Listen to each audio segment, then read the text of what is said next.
Greetings, fellow lovers of Christian metal music. Pastor Brian here, your heavy metal music minister, and we have gathered together once again at the Wall of Metal for another album review. Thank you. Yes, your cheers are unnecessary, but are definitely appreciated. We have been heading right through the Tourniquet discography, and I'm going to do other bands, don't worry. I've got quite a few that I want to do.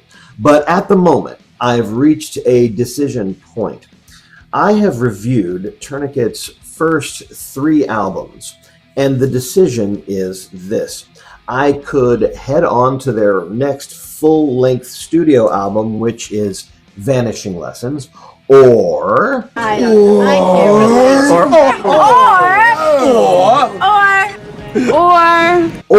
I could just keep on going down the line and take a look at the next release, which is the Intense Records Presents Tourniquet Recorded Live.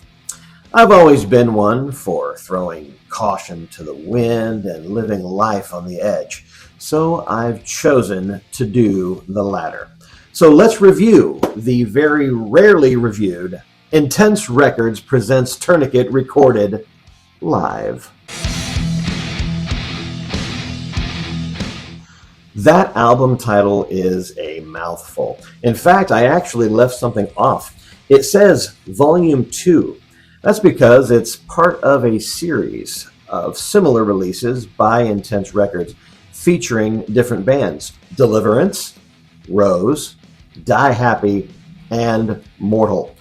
Including Tourniquet at Volume 2, this makes it a 5-volume series.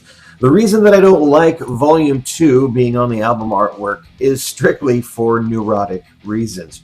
You see, when this album is in its proper place in the Tourniquet library, it looks as though Tourniquet did a Volume 1 that is missing from the collection, and I don't like that. But when collecting all 5, putting the albums together means that the individual recordings have to be outside of the sequence of the band's other works. And I don't like that either. And for those of you who think this is classic obsessive-compulsive behavior, I'm fully aware of that. This live recording took place in January of 1993 during the window of time where the lead vocalist, Guy Ritter, had departed, and before the new lead vocalist, Luke Easter, had joined the band. They were left wondering one simple question. Who? Who were they going to bring in to fill in as the guest lead singer for Tourniquet? Who had the chops, the heavy metal chops, to fill in at lead vocal for a band that kept getting heavier and heavier and heavier? This guy. Oh no, sorry. This guy.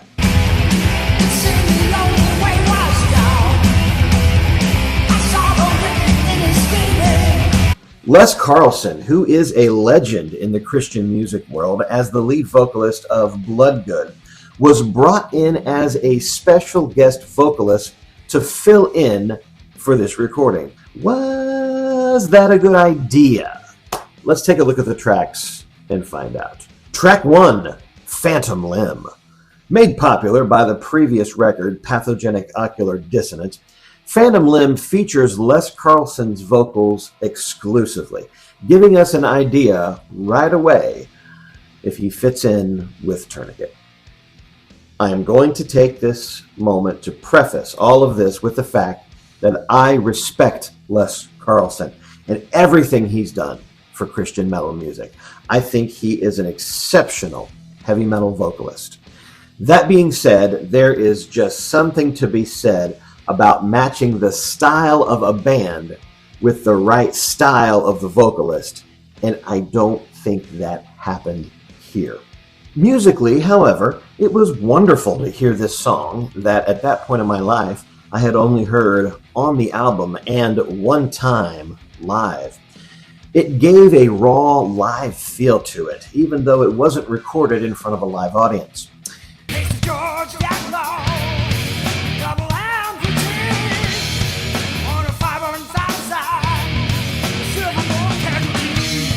I slammed open the liner notes to do some much-needed investigation.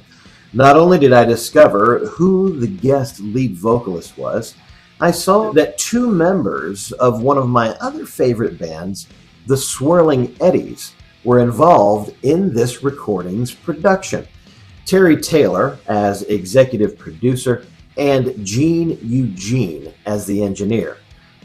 In the Swirling Eddies, Terry Taylor went by the moniker Camarillo Eddie, and Gene Eugene appeared as Prickly Disco. If you don't know who they are, I suggest you look them up. You won't be disappointed. You'll definitely realize they're not metal, but their unique musical styles and their tongue-in-cheek lyrics assures that you will have a great time checking out their stuff. Les Carlson finished out the song with an on-pitch heavy metal cry.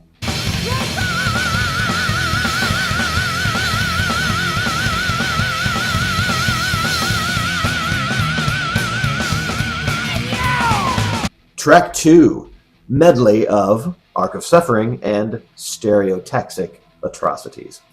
Another thing that I really enjoyed about this recording is the fact that they offered up a different arrangement of some of the songs that we already knew.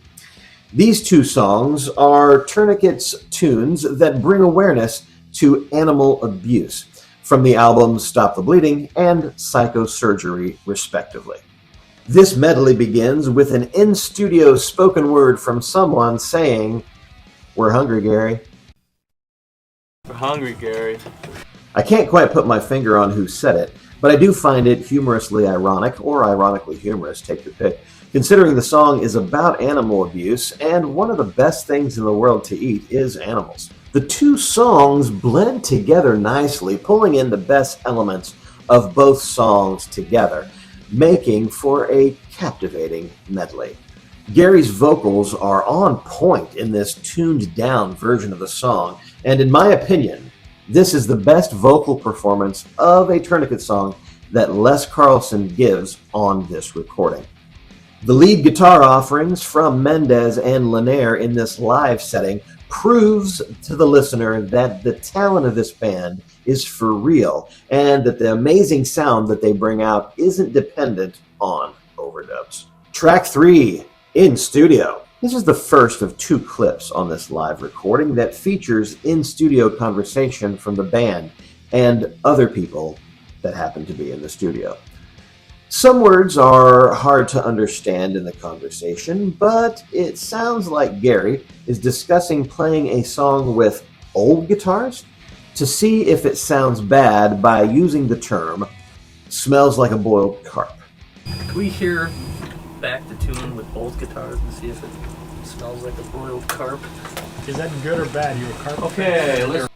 While I really thoroughly enjoyed these in-studio clips and thought it was fascinating to hear conversation going on in the process of the recording, I wish the segments were longer, and I wish there was more context to what they were saying. For instance, the in-studio segments on the Deliverance recording were much lengthier, they were much more involved.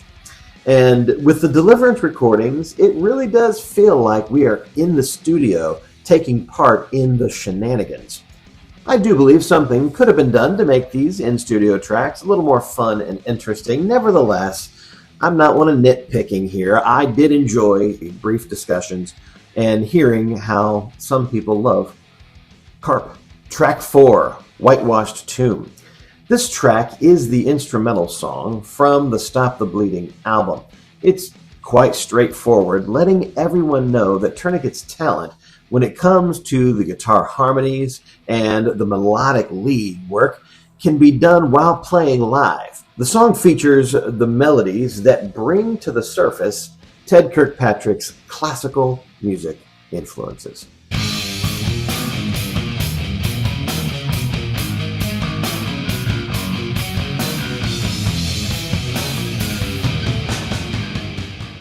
Track 5, The Skeezik's Dilemma. As a young Tourniquet fan, popping this CD in for the first time, this song was the track I was most interested in hearing played in this live studio format.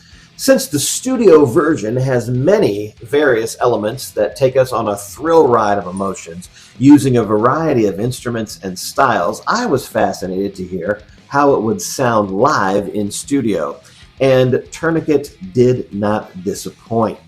While all of the acoustic guitar segments have been omitted, there is no child narration, cat solo, or circus organ. This song gets straight into the heavy metal.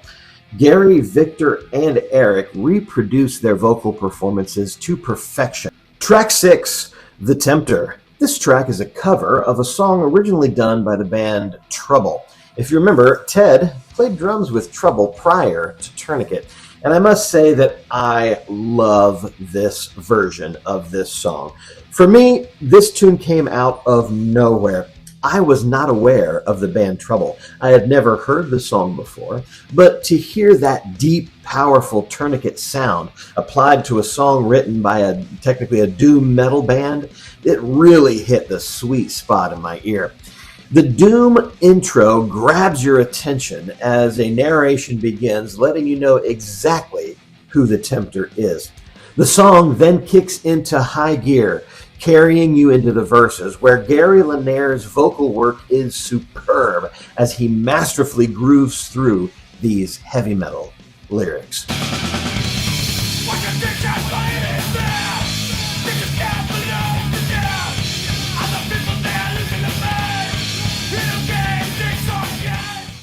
After a brief instrumental, Victor and Eric come in with a death metal duet of sorts.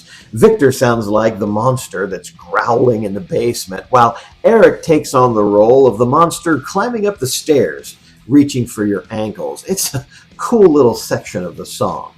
We then get some nice lead guitar work. The song closes out by the tempter admitting his defeat for now, but that he will return at some point to do battle again. This same version of The Tempter is featured as a bonus track on the Metal Blade Records version of Pathogenic Ocular Dissonance. Track 7, In Studio. This is another conversation from the studio, this time led by Les Carlson. This is another instance where it is neat to hear them talking about stuff, but it would have been nice to know what they were talking about, have some context, or have been clued in to what in the world was going on. Oh, you want to do that? Yeah, we got it. Okay. Sorry. Everybody, Can we all? But wait. When I do it, yeah. listen now. When I do it, I want everybody in the room to go. Okay, you got it. See if it helps. Track 8, The Messiah. This recording closes out with a cover of an original Bloodgood song. Finally, a song that fits Les Carlson's voice perfectly because he wrote it. The song is perfect, classic heavy metal fare from 1987, the Bloodgood album Detonation. Passionate riffs and moving lyrics make up this song that talks about Jesus and how he indeed was the sacrifice for all mankind. It follows the account of his death on the cross, his burial in the tomb, and his glorious resurrection. Les Carlson is the quintessential heavy metal frontman that can command a stadium full of screaming fans into the power and meaning of a song with his powerful voice and stage presence. And I'm happy to hear him be able to sing this song on this recording that fits his talent so perfectly. He said, go into the world and tell all of creation lives in the hearts of man. Rating. It's a bit of a challenge to rate this record along with other studio works of Tourniquet, considering that it's quite a different format than we've ever seen before. And considering that this was a transition time for the band between two frontmen, and it's also possible that since Tourniquet is one of 5 bands to produce a part of this series, that they may not have had the creative control that they would have under normal circumstances.